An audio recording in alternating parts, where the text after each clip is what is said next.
tous.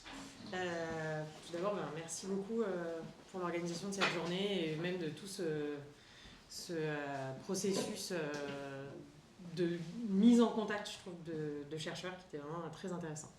Donc on va rester en Asie. Moi j'ai travaillé donc sur la Chine, la République populaire de Chine contemporaine, et je vais vous présenter quelques éléments sur une loi qui a été promulguée en 2000, qui a été votée en 2021, qui a été mise en œuvre à partir de 2022, qui s'appelle la loi de promotion de l'éducation familiale.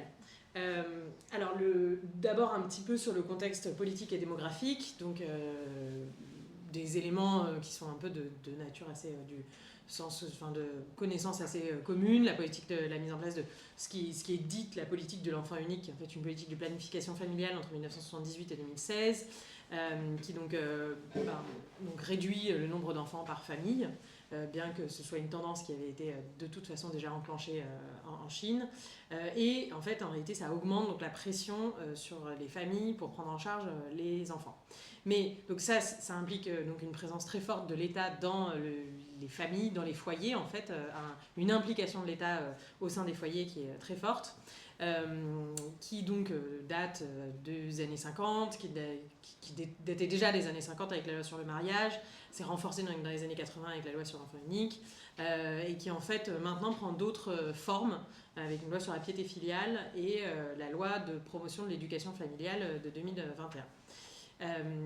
Par ailleurs, on voit un renversement complet du discours étatique actuellement, puisque depuis 2016, on a une autorisation de 2 enfants par femme, depuis 2021, 3 enfants par femme, et depuis 2021, un discours pro-nataliste, un discours en fait en faveur de la naissance de plus d'enfants, qui est extrêmement fort en Chine. Mais toutefois, c'est pas n'importe quel enfant, n'importe quel prix, n'importe quelle manière d'élever les enfants. Et c'est un peu sur cette partie-là, en fait, c'est cette partie-là un peu qui m'intéresse. Donc cette loi de promotion de l'éducation familiale qui vise à façonner les relations entre les parents et les enfants, à moraliser et contrôler la population en encadrant la vie intrafamiliale. Alors, je vais mettre tout de suite une limite à cette étude, en tout cas, et surtout à ce chapitre.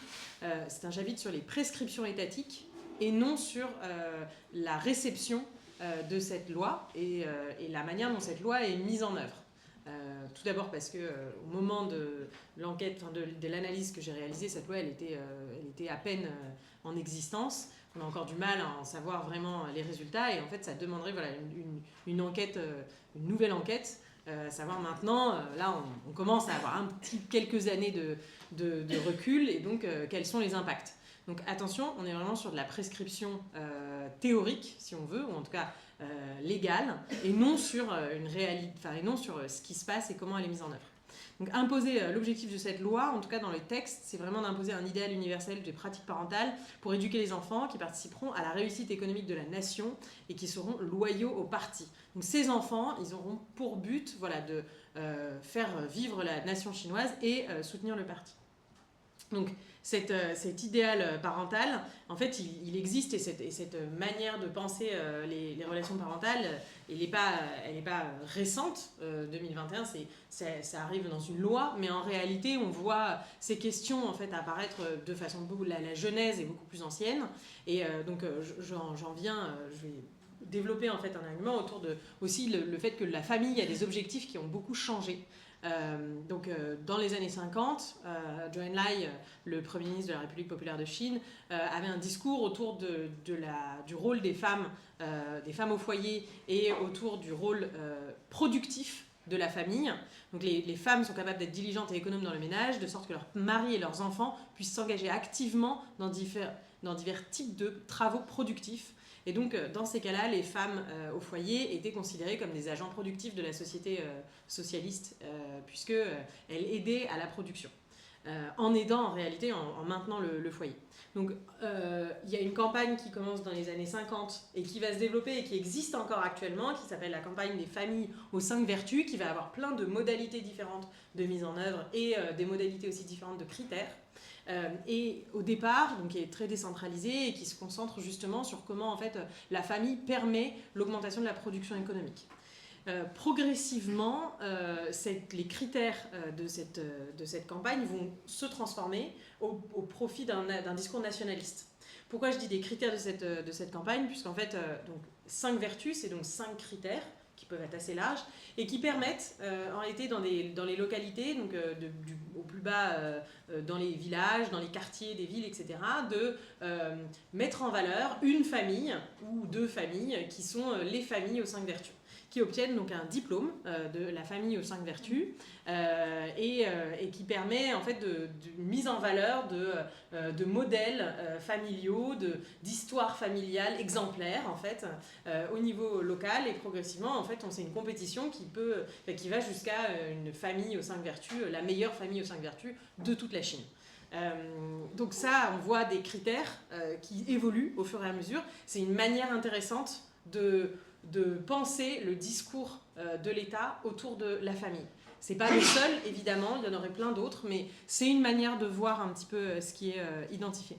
Donc entre 1996 et 2009, on voit qu'il y a une évolution plus libérale des critères et qui sont moins liés à l'aspect productif et à l'aspect économique, puisqu'on voit le patriotisme est également beaucoup plus présent que dans les premiers critères, mais on voit également une égalité des sexes, et en fait, en 1995, la Chine accueille la conférence mondiale sur les femmes à Pékin, et ça a un impact assez important sur le discours autour de l'égalité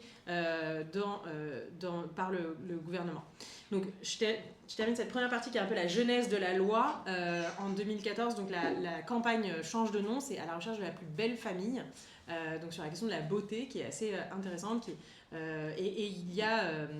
Donc les questions d'égalité au sein du couple apparaissent moins, mais en fait on voit que c'est un idéal familial propre aux classes moyennes supérieures qui commence à apparaître à la fois dans les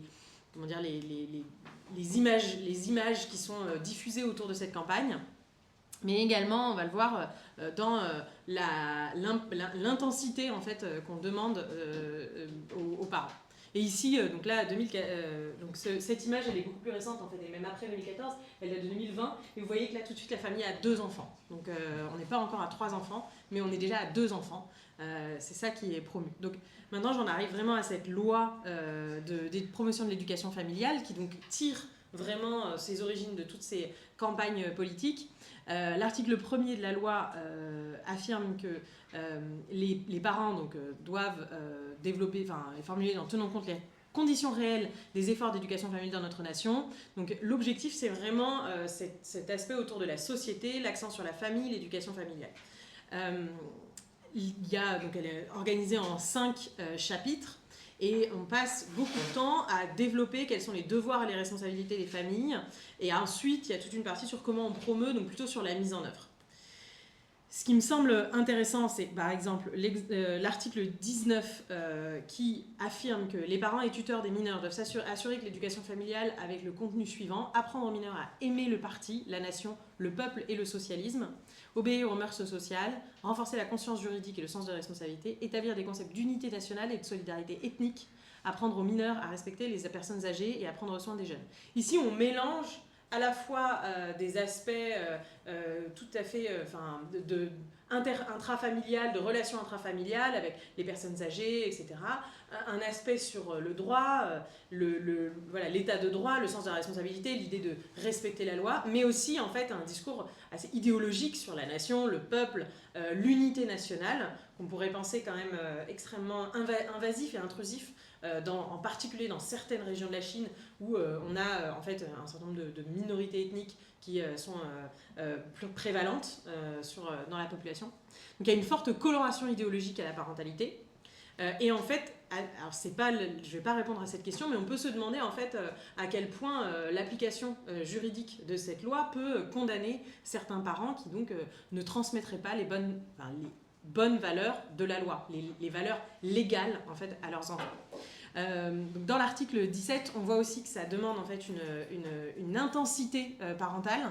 Les parents et tuteurs de mineurs doivent établir une conception correcte de l'éducation familiale en étudiant consciencieusement les informations sur l'éducation familiale, en particulier en effectuant des recherches ciblées pendant les phases critiques de la grossesse et à la fin donc les méthodes scientifiques d'éducation familiale renforçant leurs compétences.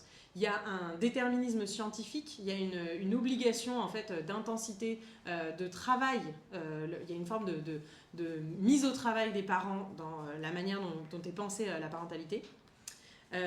Donc là, l'article 20 reprend un petit peu ces éléments tout en précisant de façon assez détaillée le type de relation qui doit être développée au sein de la famille et avec une vision en réalité plutôt égalitarienne de la relation entre l'enfant et le parent, qui pourrait être assez contre-intuitif dans une société dite confucéenne, où les valeurs confucéennes qu'on met souvent en valeur, en avant quand on décrit la société chinoise, mettent plutôt en avant une hiérarchie sociale entre les parents. Donc ici, on a une sorte on pourrait dire une conception plus libérale de la parentalité.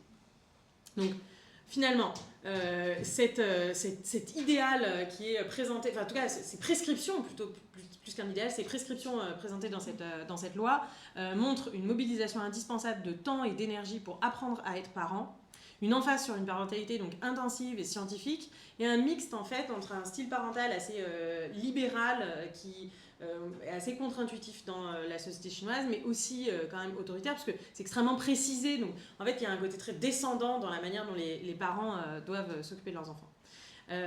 Et par ailleurs, les formulations ainsi que les détails qui sont donnés en fait remettent en cause la prise en charge par les grands-parents, qui est pourtant généralisée en Chine, comme l'a montré donc Janio ce matin, qui est quand même assez fréquente. Mais dans la loi, il est souligné à plusieurs reprises que c'est aux parents de s'occuper de leurs enfants. Et donc il y a une reprise, reprise en main de cet aspect. Et donc l'hypothèse surtout sur cette formulation autour des parents, elle est double, à la fois en rejet d'une prise en charge intergénérationnelle avec les grands-parents, mais également en rejet d'une prise en charge externalisée avec des nounous ou des modes de garde extérieurs qui en fait remettent en cause ce rôle de l'éducation familiale pour construire, pour éduquer ses futurs citoyens. Donc c'est aussi une parentalité qui est en partie dégenrée, pourtant dans un contexte patriarcal. Toute la loi formule bien les parents et tuteurs légaux. Il y avait un endroit où il y avait écrit que les rôles il y avait des rôles féminins et masculins qui devaient être bien distribués entre les parents. Sauf qu'en réalité, tous les discours autour de cette loi, de promotion de cette loi, mettent en valeur les femmes comme les premières contributrices de l'harmonie familiale et les grands bénéficiaires de l'harmonie familiale.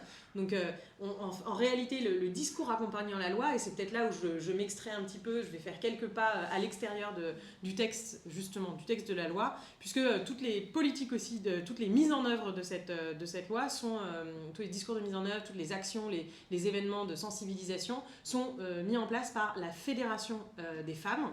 Et donc c'est à la Fédération des femmes que revient la responsabilité de cette loi.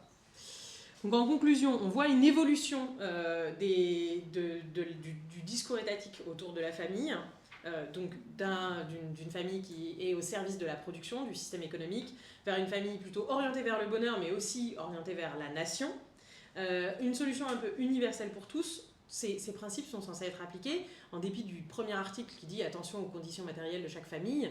Au final, on a des prescriptions qui sont extrêmement précises et détaillées et qui imposent pour des familles qui connaissent des conditions de matériel de vie extrêmement différentes. Et en particulier, je voudrais simplement souligner, je m'arrête là, sur l'importance de familles qui sont dans des situations de migration et de séparation en fait, entre les parents et les enfants, puisque en Chine, on a une population très importante de travailleurs migrants qui ont des enfants qui vivent dans des zones rurales et des parents qui travaillent dans des zones urbaines. Et ces conditions-là de vie sont très peu prises en compte ou mises en avant en fait, dans ces discours en général, évidemment dans la loi.